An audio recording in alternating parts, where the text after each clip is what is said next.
Hello everyone, welcome to IFS. And आज हमारे साथ जुड़ चुके हैं और एक सीएसआर एग्ज़ाम के टॉपर। इन्होंने इस एग्ज़ाम को बहुत अच्छे रैंक से जेआरएफ कैटेगरी से क्वालिफाई किया है। एंड बहुत बातें इनसे कर लेंगे कि कैसे इन्होंने प्रिपरेशन किया है, क्यों लगा इनको ये प्रिपरेशन करे। एंड बहुत सारी छोटी छोटी स्ट्रैटेजीज़ वाली बातें इनसे, इनके दिमाग से हम चुरा लेंगे, जो हमारे आने वाले व्यूवर्स है, जो भी एस्पिरेंट है, उनको काम आए। तो ये सब बातें करने से पहले एक छोटा सा प्यारा सा इंट्रोडक्शन इनसे ले लेते। तो please introduce yourself. Hello sir, good evening. Myself Sneha Mojumdar.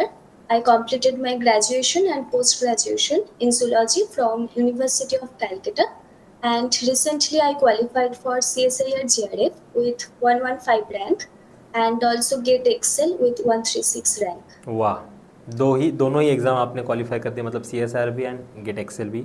इन दोनों एग्ज़ाम के लिए आपको बहुत बहुत बधाई हो। एंड ये क्या मैं जान सकता हूँ कि आपका कौन सा अटेम्प्ट था?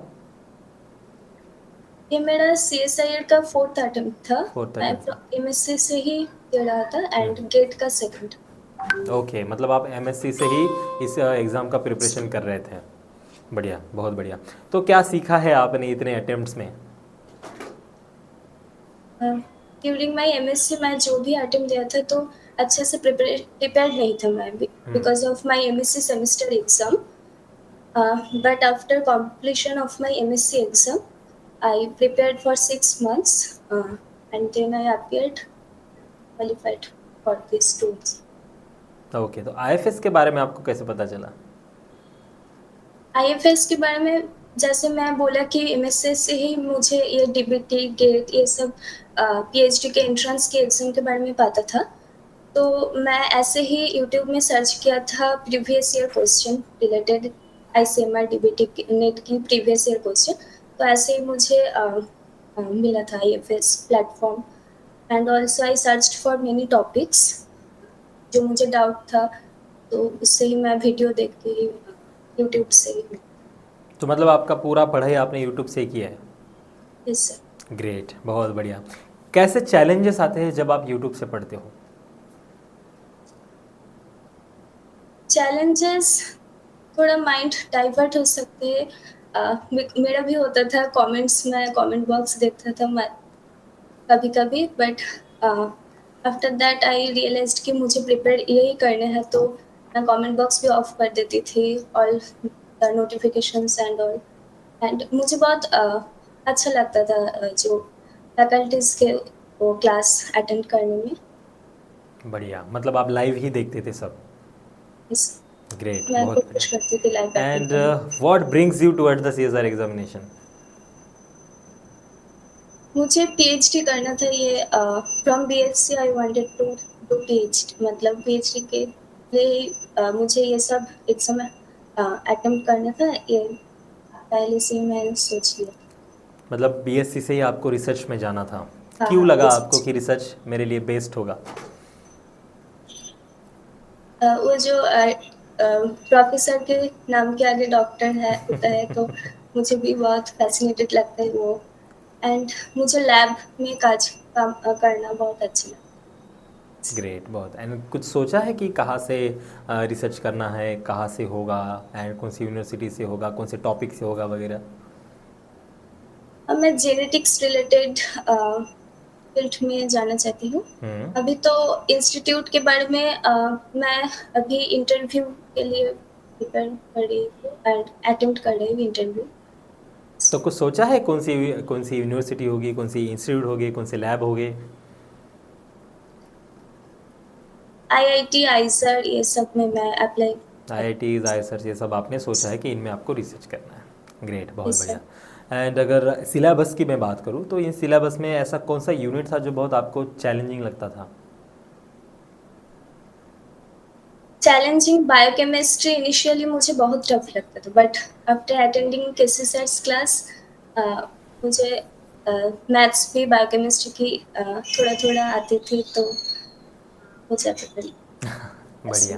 एंड एंड अगर उसके विपरीत मैं पूछूं कि ऐसा कौन सा यूनिट था जो बहुत प्यारा लगता था, दिन रात उसे पढ़ सकते हैं, ऐसा कुछ यूनिट था आपके लिए? सेल बायोलॉजी, बायो, ये सब अच्छा था. इकोलॉजी.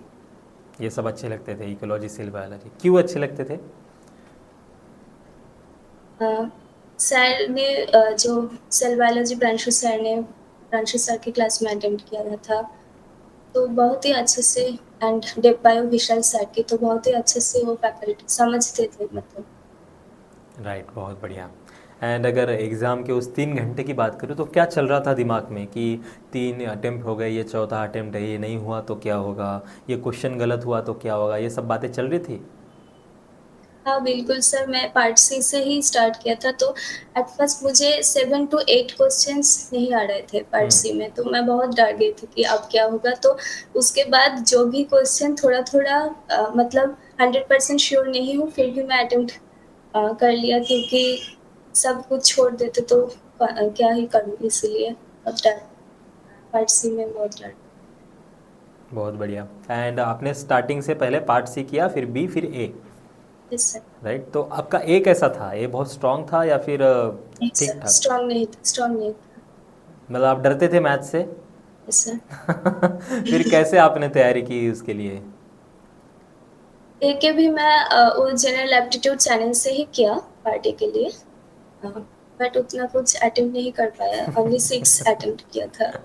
ओके, मतलब बट बहुत ऑफ द टाइम आप देखोगे ना तो बहुत सारे क्वेश्चन जो पार्ट ए के है आपके लॉजिक से ही सॉल्व हो जाते हैं, अगर हाँ, वो विदाउट। लॉजिकल रीजनिंग वाला ही मैं अटेम्प्ट किया था, वो अच्छा, वो जो कैलकुलेशन लॉजिक वाला से नहीं होता है वो हुआ था। आपने कर लिए, हाँ, वो फॉर्मूले वाले आपने हाथ भी नहीं नहीं लगाए। हुआ। ग्रेट ग्रेट, कोई बात नहीं, होता है। बट यही ये देखो ना कि ये पार्ट ए आपके और आपके बीच के जो रैंक है ना उसके बीच में एक लिमिटिंग फैक्टर हो जाता है। आपने हाँ, 6 क्वेश्चंस अटेम्प्ट किए हैं, बहुत बड़ी बात है। बहुत सारे लोग तो ये इसको देखते भी नहीं है, बस बी और सी को देख के ही जाते हैं। एंड इसी की वजह से आपके मार्क्स में बहुत इंक्रीज आया है, ये भी हम कह सकते हैं। एंड अगर 3 पार्ट की बात करूँ, ए बी सी, सबसे इजी कौन सा लगा आपको तीनों पार्ट में से? करने के टाइम तो पार्ट बी मैं अटेम्प्ट किया था, बट मार्क्स उधर नेगेटिव हो गया था, पार्ट सी में ही मुझे हाईएस्ट मार्क्स मिला है। बढ़िया। एंड आपके हिसाब से कैसा था पेपर? पेपर इजी टू मॉडरेट था, मेरा मॉर्निंग शिफ्ट में था, हम्म। तो इजी टू मॉडरेट था। अगर आप इसको कंपेयर करोगे जून जून वाले से, तो क्या डिफरेंसेस आपको देखने को मिले या फिर सिमिलर पैटर्न था? जून वाले में मेरा प्रिपरेशन अच्छा नहीं था, तो बहुत सारे क्वेश्चन पता नहीं था कि कौन सी यूनिट से है, तो इस वाले में मेरा प्रिपरेशन था, मतलब 13 यूनिट्स में क्या क्या है, इसलिए यही मुझे अच्छा, अभी। उसमें वहाँ पे प्रिपरेशन नहीं था तो आपको और बहुत हाँ, नई नई कुछ। चीज़ें देखने को मिल रही थी क्वेश्चंस में, तो इसके लिए हाँ, वो आपको नया लगा। ओके, इस। बढ़िया, बहुत बढ़िया। एंड पी वाई क्यू उसका कितना बड़ा रोल है? हाँ, मैंने पीवाईक्यू जो बुक है 2001 to 2023 ईयर्स का, आईएफएस का, वो बुक मेरा था, तो वो बुक से मैं पीवाईक्यू इनिशियली तो डेली सॉल्व किया था, और बाद में आईएफएस की प्लेटफॉर्म में भी जो प्रीवियस ईयर क्वेश्चन की क्वेश्चन सेट होता है ना, वो मैंने टाइम सेट करके, जो होता है मतलब ऑनलाइन टेस्ट, वो मैं दिया था, तो अच्छा, मॉक टेस्ट भी आपने दिए थे? हाँ, हाँ, मॉक टेस्ट था आईएफएस तो की क्या प्लेटफॉर्म में। फ़ायदा होता है मॉक टेस्ट का? मॉक टेस्ट से मेरा कॉन्फिडेंस बढ़ गया था, तो टाइम मैनेजमेंट भी। टाइम मैनेजमेंट आप सीखते हो, टाइम में कितने क्वेश्चन सॉल्व करने हैं ये पता चल जाता है आपको मॉक हाँ, टेस्ट से। ग्रेट, कितने बहुत कितने बढ़िया। नेगेटिव हो रहते हैं, हाँ, कौन आपके सी वीक पॉइंट भी यूनिट आपको अच्छी पता चल हुई है। जाते हैं, हाँ, हाँ, कि कहाँ काम करना है और कहाँ नहीं करना है। बहुत बढ़िया। एंड पी वाई क्यूज़ का कैसा था, मतलब डेली सॉल्व करते थे या फिर वीकली? इनिशियली तो मैं वीकली सॉल्व करने की कोशिश किया था, बट बाद में वो सिलेबस कंप्लीट करने का भी एक प्रेशर है, तो उतना डेली नहीं हो पाया पीआईक्यू, बाद में मैं सिर्फ पढ़ रही थी यूनिट वाइज, एंड वो जो आईएफएस की प्लेटफॉर्म में जो मॉक टेस्ट है वो किया था बढ़िया, बहुत बाद में। बढ़िया। ग्रेट। एंड लास्टली आपके तरफ से हमारे व्यूवर्स को आप क्या कहना चाहोगे? मैं यही करना चाहती हूँ कि अगर सीएसआईआर क्वालिफाई करने हैं तो 5 to 6 months देख के प्रिपेयर करिए, हो जाएगा, पीवाईक्यू सॉल्व कीजिए, क्योंकि मैं बहुत ही एक एवरेज स्टूडेंट हूँ, अगर मेरा हो सकता है तो सबका हो सकता है, एंड नहीं, एंड ऐसा नहीं है। आईएफएस प्लेटफॉर्म जस्ट फॉलो कीजिए, बहुत ही फैकल्टीज बहुत ही अच्छे हैं and I am very grateful to all the faculties great, for I I can understand, but मैं ये कहना चाहता हूँ, आपके एक पॉइंट में एक ऐड करना चाहता हूँ कि आपने कहा कि मैं एक एवरेज स्टूडेंट हूँ। आप एवरेज स्टूडेंट नहीं हो, आपको जो एजुकेशनल कंटेंट मिला है वो एवरेज हो सकता है, ठीक है। उसके बाद अगर आप एवरेज स्टूडेंट होते तो आपको बहुत तकलीफें आती CSR एग्ज़ाम को क्रैक करने में, राइट। बट आपने इतने अच्छे तरीके से क्रैक किया है, आपने बहुत मन लगा के पढ़ाई की है, तो you are not an average, है ना। बहुत होशियार हो आप, एंड आई होप बहुत अच्छा आप रिसर्च करोगे आगे भी, एंड ऐसे ही डेडिकेशन के साथ आप काम करोगे, बहुत अपना ब्राइट फ्यूचर आपका होगा, ये मैं आशा करता हूँ। And thank you so much for your precious time. Thank you sir. Okay.